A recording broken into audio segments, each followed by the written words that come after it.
Welcome to a series of netcasts brought to you by Yale University. This is the Reverend William Sloane Coffin, Jr., Yale University chaplain from 1958 to 1975, speaking about the intersection of politics and spirituality at a celebration in his honor held April 28, 2005, at the Yale Commons. It's so good to see so many Yaleys who are not part of the problem.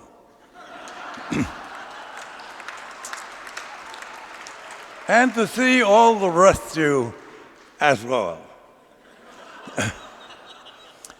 As many of you know, I'm alive without doctor's permission.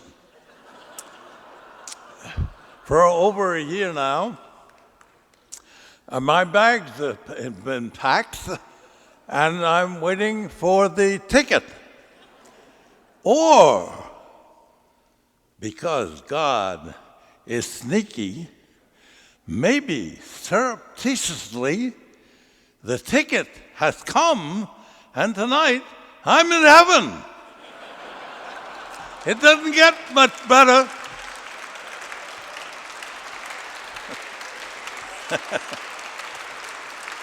Or maybe it's just heavenly old home week. I remember in 1969, at precisely this time of year, at the end of supper, my day Brighton of a son, Alex, aged 10, asked to be excused because Calvin wanted him to throw the ball around.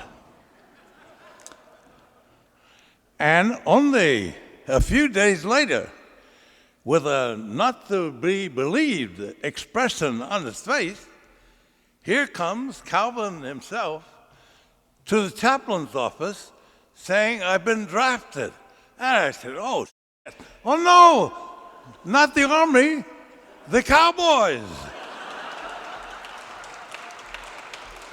And sure enough, at the end of the fall season of '69, he was the Rookie of the Year. Thank you, Calvin, for coming back tonight.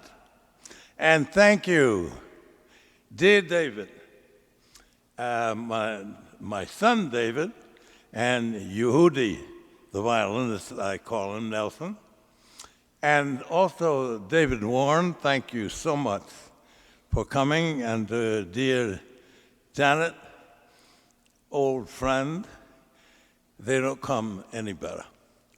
And as for Peter and Noel, keep hope alive, as Jesse would say, and they've done so from 2 years and 5 and still going. And of course, I want to thank Harold, the dean, for presiding over this occasion, and especially John Linder, who did all the nuts and bolts. Anybody can talk, but organizing, that takes talent. And finally, I would like to thank my beloved wife, Randy, without whom I would not be here, and without whom I wouldn't want to be anyway.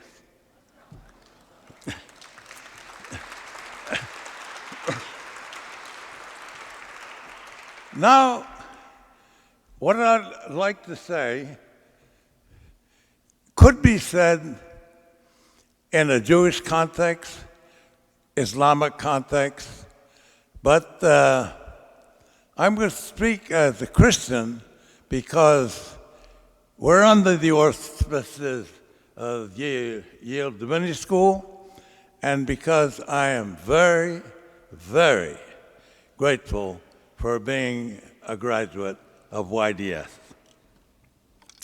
Arthur Miller, of blessed memory, once wrote, "I could not imagine a theater worth my time that did not want to change the world." I feel the same way about religious faith. It should want to change the world. The blood-dimmed tide loosed in the last century claimed more lives than in all wars in all previous centuries. And the present century is filled with violence and cruelty. We seem more intent on fighting God's will than doing God's will. Therefore, the most urgent religious question is not, what must I do to be saved, but what must we all do to save God's imperiled planet? Spirituality takes various forms. In many faiths, some are very profound, while others, particularly these days, appear to be a mile wide and 1 inch deep. Urgently needed for our time is the politically engaged spirituality. I believe Christianity is a worldview that undergirds all progressive thought and action. The Christian church doesn't have a social ethic as much as it is a social ethic called to respond to biblical mandates like truth-telling, confronting injustice, and pursuing peace. What is so heartbreaking is that in a world of pain, crying out for shame, so many American churches today are basically down to management and therapy. A politically engaged spirituality does not call for theological sledgehammers, bludgeoning people into rigid orthodox. Nor does it mean using scriptural language as an illegitimate shortcut to conclusion, thereby avoiding ethical deliberation. We have constantly to be aware of hard choices informed by the combination of circumstances and conscience. We insult ourselves by leaving complexities unexamined. But never must we become so cautious as to be moral failures. For example, the income polarization in our country is more characteristic of third world nations than can be found in Europe or East Asia.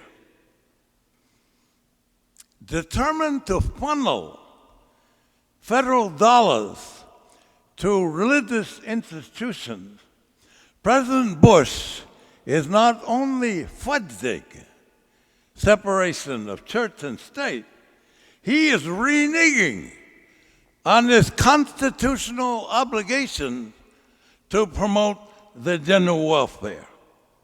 He is actually putting charity in the path of justice, For what the poor need today is not piecemeal charity, but wholesale justice.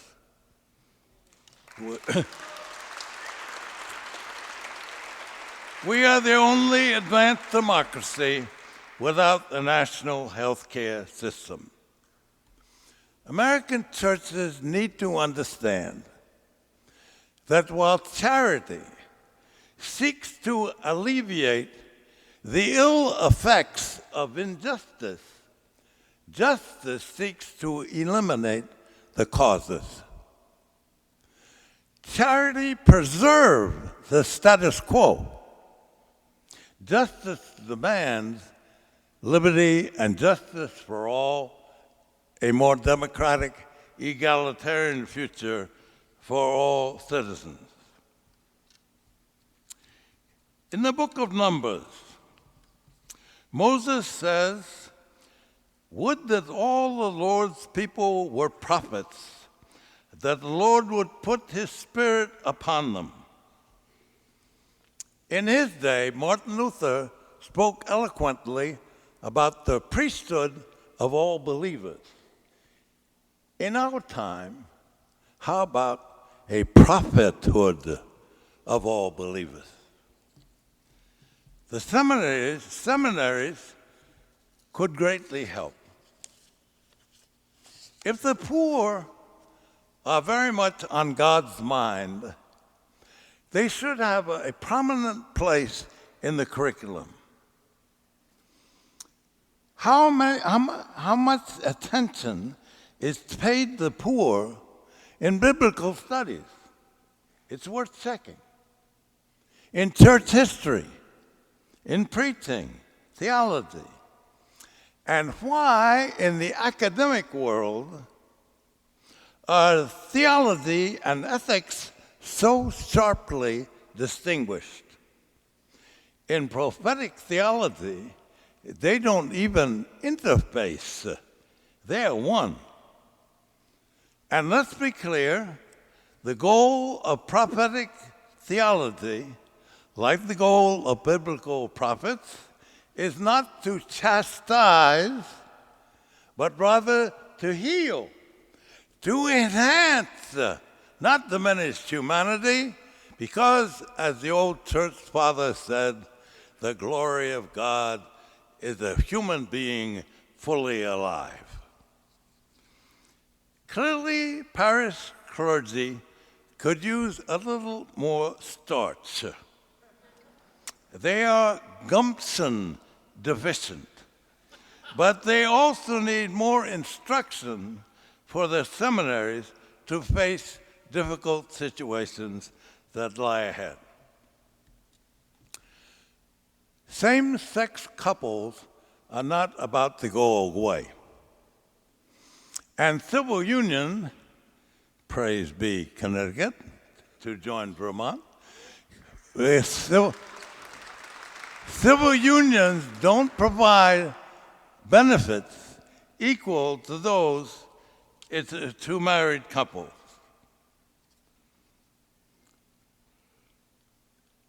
The problem is not to reconcile homosexuality with biblical passages that condemn it. The problem is to make Christians face up to the fact that everything biblical is not Christ-like, and that Christians are called upon to worship the Word made flesh, not the Word made words. Of course it is.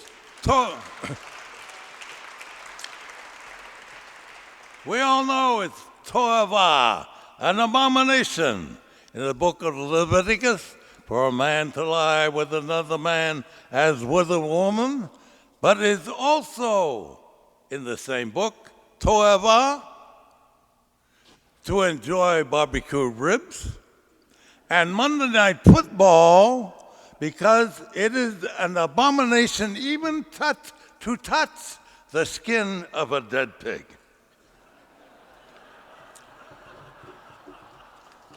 I'm glad you're not a fundamentalist, Calvin.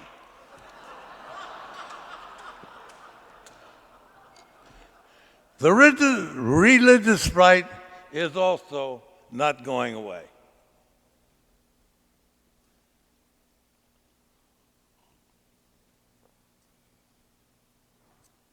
As Robert Kennedy properly observed, what is dangerous is not that the extremists are extreme, but that they are intolerant. Almost equally dangerous, I would suggest, is the sense of superiority that keeps theologians and biblical scholars from taking on the Falwells of the world because they don't consider them worthy antagonists. I sympathize. But when the delusional is no longer marginal, but has come in from the fringe and occupies the center of power, more people have to speak up than only brave journalists like Bill Moyers or Seymour Hersh.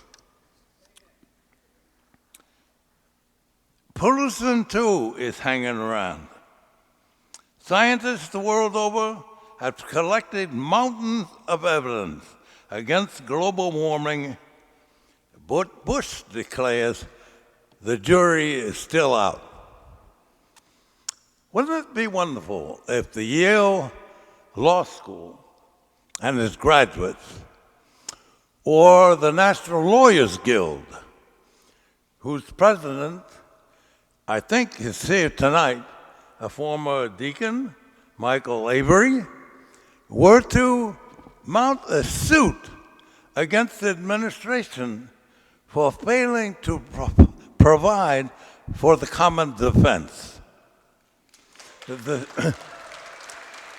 The suit might be called frivolous, but its guaranteed publicity would make a wonderful educational tool.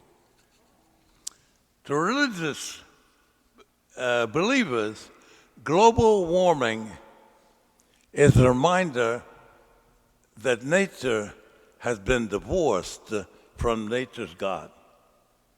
They must re-wed, because finally, only reverence can restrain violence, be it against each other or against nature. And lastly, nuclear weapons are only going to proliferate.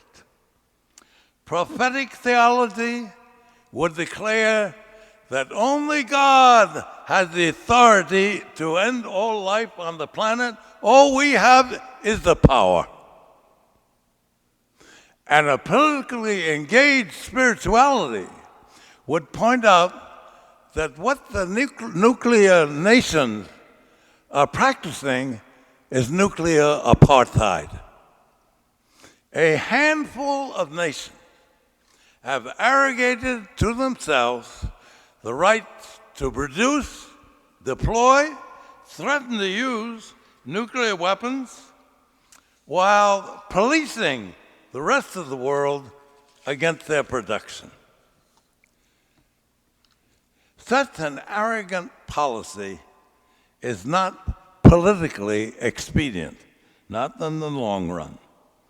Nuclear apartheid has no more chance of succeeding in the world than did racial apartheid in South Africa. The only way to stop nuclear proliferation is to recognize that nuclear weapons demand a single standard: their total abolition, ours included, under the most stringent possible international control.